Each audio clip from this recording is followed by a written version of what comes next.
دانه کتان و یه باور غلط رایج.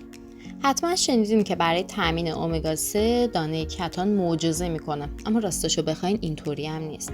بذر کتان یه منبع فوق‌العاده‌ای از ALA. ALA یه نوع امگا 3 گیاهیه، اما بدن ما برای تبدیل ALA به دو فرم حیاتی امگا 3 یعنی EPA و DHA مشکل داره.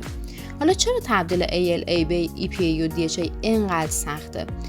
نرخ تبدیل ALA به EPA فقط 5 تا 10% و به DHA فقط نیم تا 5%.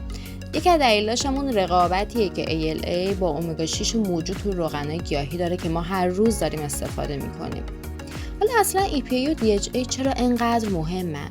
DHA سازنده اصلی مغز، شبکه چشم و سیستم عصبیه. EPA یه ضد التهاب قوی مؤثر برای سلامت قلب و خلق و خوه. پس فقط به دونه کتان اکتفا نکنیم. اگه ماهی میخورین که هفته 2 تا 3 بار ماهیای چرب باید مصرف کنید یا مکمل روغن ماهی با کیفیت بالا.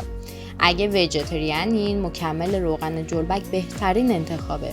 جلبک منبع اصلی EPA و DHA توی زنجیره غذایی و ماهی‌ها این روغن از جلبک میگیرن. حالا بازم دونه کتانو بخورین، اما نه برای امگا 3، برای فواید دیگه‌اش مثل فیبر بالایی که داره.